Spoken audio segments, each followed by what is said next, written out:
Hello students, welcome to pure mathematical academy. आपकी screen पर NBHM 2024 का क्वेश्चन है। Question says let a b c be real numbers satisfying the two conditions a plus b plus c is equals to 1, a square plus b square plus c square equals to 1. Okay, then you have to find what is the difference between the maximum and minimum possible values of c. यानी c की maximum और minimum values का जो difference है वो number कितना होगा, आपको वो फाइंड करना है, राइट। यानी c को एक्सट्रीमाइज करना है, एक्सट्रीम वैल्यूज़ निकालनी है c की, राइट। तो फोकस हमारा c पे है। तो इसको करने के लिए हम क्या कर रहे हैं, आइडिया देख लो इसमें कि इन दोनों में से जैसे पहला इक्वेशन सपोज ये है और ये दूसरा इक्वेशन है, ठीक। तो इन दोनों इक्वेशन की हेल्प से मुझे ए और बी को रिमूव करना है, ठीक। और सी के टर्म्स में कोई एक इनइक्वालिटी डेवलप करनी है ना, मैक्सिमम और मिनिमम वैल्यूज की। सी की वैल्यू मैक्सिमम कितनी जा सकती है और मिनिमम कितनी हो सकती है, ओके। तो अल्टीमेटली मेरे पास दिया हुआ है A square plus B square plus C square equals to 1। मुझे ए स्क्वायर और बी स्क्वायर को रिमूव करना है ना, मुझे इस टर्म को यहाँ से रिमूव करना चाहिए और एक इनइक्वालिटी डेवलप करनी चाहिए। तो इसके लिए मैं क्या कर रहा हूँ, लेकिन हमारे पास जो ऊपर इन्फॉर्मेशन गिवन है वो इन्फॉर्मेशन ये गिवन है कि A plus B plus C equals to 1, ठीक है। तो अगर मैं यहाँ से रिमूव करना चाहूँ तो मुझे एक टेक्निक पता है कि मैं ए स्क्वायर और बी स्क्वायर और फिर ए और बी इनके बीच में एक रिलेशन डेवलप कर सकता हूँ, राइट। इन दोनों के बीच में एक कनेक्शन बिठा सकता हूँ। वो कैसे, वो देख लो आइडिया। जैसे for all two real numbers a b, हमें पता है a minus b whole square हमेशा नॉन नेगेटिव होता है, राइट, ओके। इसको ओपन करूँ तो हमें क्या मिलेगा, A square plus B square is greater than 2ab, ठीक, ओके। अगर मैं दोनों side A square plus B square add कर दूँ तो इनइक्वालिटी पे कोई इफेक्ट नहीं पड़ेगा, है ना। तो दोनों तरफ A square plus B square से ऐड कर देता हूँ, तो इधर आ जाएगा 2 टाइम्स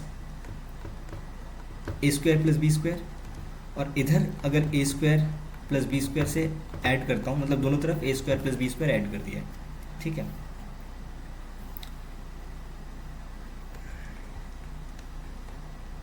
तो आपको क्या मिलेगा, इधर a plus B whole square मिल गई ना मुझे inequality, A square plus B square और ए बी के बीच में।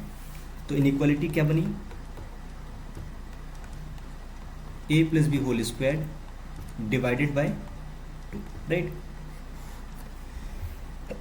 इस इनइक्वालिटी का इधर यूज करते हैं। अब मेरे पास ये इनइक्वालिटी 1 दी हुई थी, लेकिन मैं ए स्क्वायर प्लस बी स्क्वायर की जगह पे इससे एक छोटी वैल्यू पुट करने जा रहा हूँ। वो छोटी वैल्यू क्या है, A plus B whole square divided by 2, ठीक। और ये वैल्यू पहले 1 की इक्वल थी, लेकिन इससे मैंने छोटी वैल्यू डाल दी ना ए स्क्वायर प्लस बी स्क्वायर से, तो अब ये 1 से भी छोटी हो जाएगी, ठीक, ओके। अब देखो इसको सिंप्लीफाई कर लो, लेकिन अब हमारे पास इक्वेशन 1 का यूज़ कर सकते हैं। A plus B plus C is equals to 1 दिया हुआ है ना। तो यहाँ से मुझे क्या मिल सकता है, इस इक्वेशन का यूज़ करके कि A plus B is equals to 1 minus C, है ना। ये वाला यूज़ कर सकता हूँ मैं यहाँ से। तो ए प्लस बी की जगह पे 1 माइनस सी लिख सकता हूँ मैं। तो यहाँ पर रख दो फिर 1 minus c whole square divided by 2 plus C square less than और इक्वल्स टू 1, ठीक। अब मेरा देखो पूरा जो इनइक्वालिटी बन गया वो सी में बन गया, यानी कि मेरा काम हो चुका है, ठीक, ओके। इसको सिंप्लीफाई कर लेते हैं। तो सिंप्लीफाई करेंगे तो A square plus B square minus 2ab और plus 2c square less than equals to 2, ठीक। इनइक्वालिटी को होल स्क्वायर ओपन कर दिया और नीचे से एलसीएम वगैरह लेके 2 को उधर भेज दिया इनइक्वालिटी का। तो मेरे पास बन गया 3c स्क्वायर, ठीक। इसको और इसको ऐड करेंगे तो माइनस 2c, और इस 2 को इधर लेके आएंगे तो फिर -1 और लेस देन इक्वल्स टू 0, ठीक, ओके। ना एक क्वाड्रेटिक इक्वेशन, क्वाड्रेटिक इनइक्वालिटी बन गई है इसमें, ठीक। तो इसको मैं फैक्टराइज भी कर सकता हूँ बड़ी इजीली, और बहुत इजी सा फैक्टराइजेशन है, जैसे -3c प्लस c और -1, है ना। इसको सॉल्व करेंगे तो -2c आएगा। अब देखो यहाँ से कॉमन लिया जा सकता है शुरू के 2 टर्म्स में से। अगर मैं 3c कॉमन लेता हूँ तो मेरे पास बचेगा c -1 और इधर +1 और c -1 less than equals to 0। ठीक, तो यहाँ बना 3c + 1 और c -1 less than equals to 0। अब यहाँ पर यानी कि ये जो प्रोडक्ट है c क्या है, यहाँ पे c कोई रियल नंबर है ना, तो यहाँ पर ये जो प्रोडक्ट आ रहा है दो चीज़ों का वो नेगेटिव आ रहा है, तो दो पॉसिबिलिटी यहाँ से जनरेट होती है ना। पहली पॉसिबिलिटी क्या है कि पहला वाला पॉजिटिव हो दूसरा वाला नेगेटिव हो, या फिर दूसरी पॉसिबिलिटी पहला वाला नेगेटिव दूसरा वाला पॉजिटिव। तो दोनों लेके देखते हैं कौन सा वाला पॉसिबल आता है। तो पहला वाला ले लेता हूँ, जैसे पहला वाला नेगेटिव एंड जो दूसरा वाला हो वो पॉजिटिव। एक पॉसिबिलिटी ये हो सकती है, और दूसरी पॉसिबिलिटी क्या हो सकती है कि 3c + 1 is positive non negative और c - 1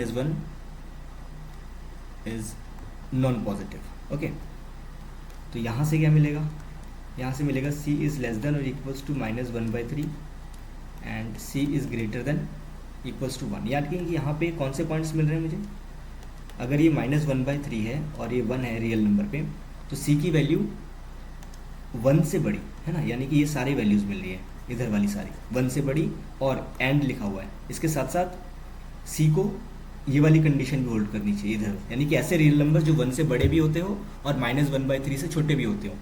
तो ऐसा पॉसिबल है क्या? दिस इज़ नॉट पॉसिबल, है ना, ये केस पॉसिबल ही नहीं है। ऐसा कोई रियल नंबर नहीं होता जो 1 से बड़ा होता है और -1/3 से छोटा होता है, तो ये केस डिस्कार्ड हो गया। यहाँ से क्या मिल रहा है, c इज़ ग्रेटर देन और इक्वल्स टू -1/3, यहाँ पे एंड है, and c is less than और इक्वल्स टू 1। ये दोनों कंडीशन होल्ड होनी चाहिए साथ में। ठीक, यानी कि यहाँ पर कौन सा आ रहा है, यहाँ पर देखें तो ये -1/3, और अगर ये 1 हुआ तो c की वैल्यू 1 से छोटी हो, है ना, और -1/3 से बड़ी हो, यानी कि ये सारी वैल्यूज़ ये बीच की, है ना, ये दोनों कंडीशन होल्ड होनी चाहिए। ठीक है, तो यहाँ से हमें मिल गया कि जो c है वो 1 से छोटा होना चाहिए और -1/3 से बड़ा होना चाहिए। तो c की हमें लिमिट मिल गई है, राइट। तो यहाँ से मुझे मिल गया है कि maximum value of c is 1 and minimum value of c is -1/3। So what is the difference, है ना, difference maximum minus minimum, maximum is 1 और मिनिमम इज़ -3, है ना। सो ये आ गया 4/3।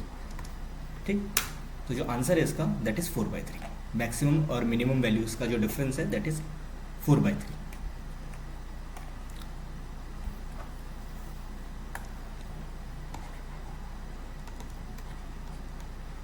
ठीक है, ओके। सो आई होप आपको ये ट्रिकी क्वेश्चन समझ में आया होगा। ठीक है।